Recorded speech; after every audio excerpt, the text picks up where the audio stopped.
don't forget, every time we talk about something that somebody said, we link the article in the description. This is the Boxing Clinic. Y'all know what it is. Your boy CJ Goodfella signing on. And, you read it right. Canelo Alvarez and Carl Froch in 2 separate media sessions or separate interviews, take shots at Triple G's, Gennady Golovkin's lack of competition on his resume. Now, I'm going to link both of the articles descriptions. Like I said, it's 2 different articles. Both boxing scene, both back to back, like Drake. But, the Triple G, they mentioned in the article in the Canelo one about his amateur record being this and that, and saying, after all this, these fights he'd had being 345-5 in the amateurs, 37-0-30, or something like that in the pros, Canelo Alvarez is still poking at his competition. And what the media doesn't understand is this: we don't care if you got 1,000 fights. That's that Shabazz Senior shit. You can fight 1,000 cab drivers, but you're not going to get that respect on your name. Birdman, put some respect on my name until you beat a name, till you beat somebody that's a hot shot, till you beat somebody that's somebody, if that makes sense. And they both get it, and this is what I've been saying for a long time. A lot of guys come through boxing, they look like it's a sure layup to be a next great thing. Matisse was one of those guys. Kovalev was one of those guys. All these different guys. Oh, he's knocking this guy out. This guy is the truth, man. You hear it all the time. Adrian Broner was another one. But when they step up to a certain style with somebody, that's an equal talent level or have some attributes that trouble them, and then everybody be like, what happened? He wasn't that good. You overrated him. Don't try to diminish, what's in front of the guy, and try to diminish what he's done. You overrate this guy, so you give this guy his credit. And that's all they saying here. Is this guy don't have a name on his resume. And people say, what about David Lemieux? David Lemieux was knocked out a couple times before he fought, Gennady Golovkin. He didn't do nothing new. Daniel Jacobs was already defeated. Before he fought Gennady Golovkin, he was knocked out and knocked down by Sergio Mora.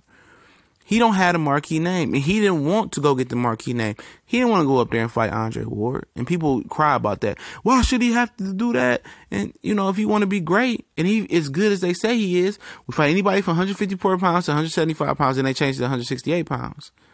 He didn't want to go down and wait to face Canelo Alvarez. The only guy who was willing to go down to face was Floyd Mayweather and Pacquiao in the beginning. He didn't want to compromise.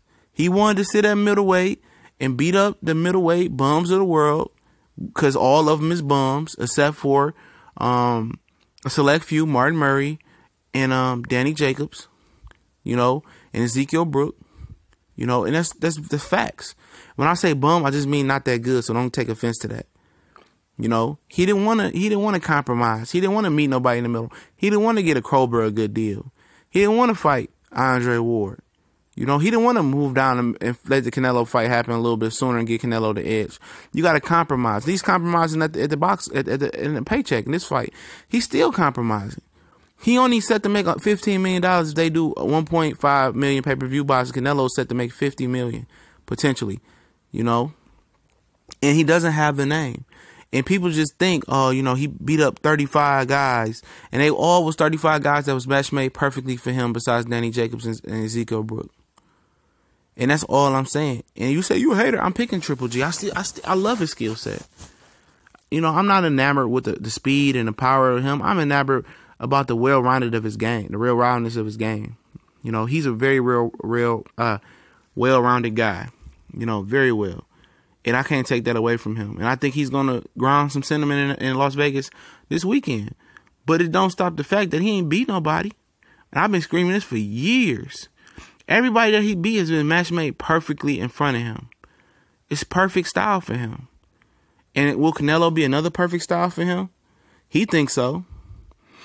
Canelo has good upper body movement, but he thinks Canelo sucks in the foot department, and he thinks he sucks in the power department. He knows Canelo can't hurt him. It's gonna be up to Canelo to put a game plan together to get that respect from Triple G. That's what it's gonna be. And Canelo says he likes his competition level over Triple G. Absolutely. He fought world-class fighters.